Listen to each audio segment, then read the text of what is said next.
After recently returning from a mini break with my 2 young children, I reflected on the differences between taking a break before and after kids. I was left wondering whether or not parents might just be better off just staying home. Over a bottle of wine with your partner one night, you Google some options for your romantic weekend getaway.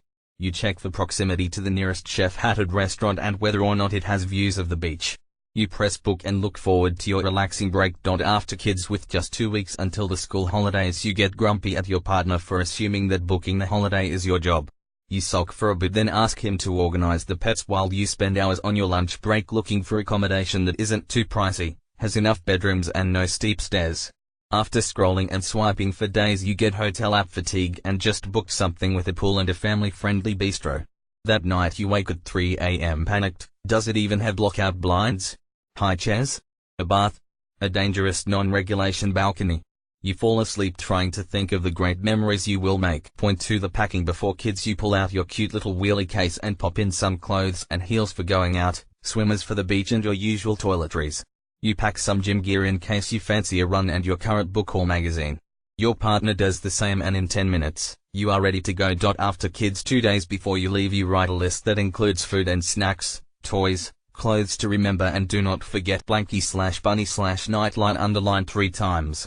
You start making piles when you bring in the washing of undies and swimming gear for the kids, and your bedroom soon resembles an op shop. It is 2 hours before you go in the suitcases, beach bag, travel cot, stroller, esky, scooters and day packs are lined up ready for packing into the car boot.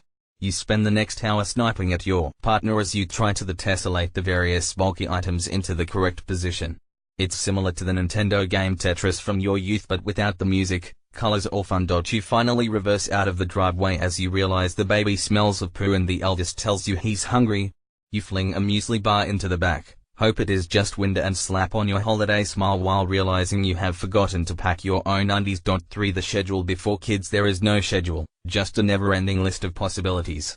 You arrive at your stunning apartment and start with a swim, then enjoy some sexy times followed by a walk to explore the local area and a spontaneous cocktail.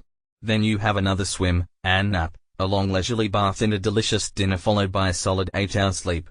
You wake up feeling refreshed to a great breakfast, and you repeat. After kids, you arrive at the resort or hotel and spend an hour unpacking and settling in whilst trying to keep the kids busy with snacks and games. One of you takes the big kid, who is wound up like a spring after all that car time, for a swim while the other stays in the bedroom trying to get the youngest off to sleep. After a lunch of soggy homemade sandwiches, you attempt to bribe your kids with promises of iPad time while you do a quick dash into a winery/gallery/shop and then spend the rest of the afternoon tag teaming in the pool or at the beach.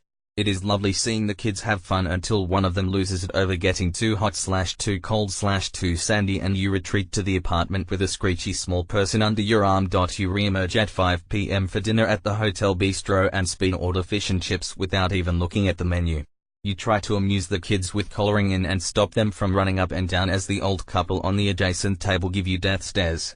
You pray for quick service and try to enjoy a lukewarm glass of house wine before taking it turns to feed yourself and the little ones. Back at the apartment, everyone is finally asleep by 8:20 p.m. and you are so knackered from all the holidaying that you crawl into the very hard master bed at 8:35 p.m. Just as you doze off, the baby wakes and continues to wail on and off half the night as he is weirded out by the unfamiliar surroundings. Your darling eldest comes in at 5:15 a.m. excited and ready to start the day in the pool, which doesn't open until 7 a.m. You are beginning to look forward to going home to your own bed, Netflix account and cutlery, and then you see those beautiful little faces having an absolute ball and you think that maybe, just maybe, it might be worth it after all.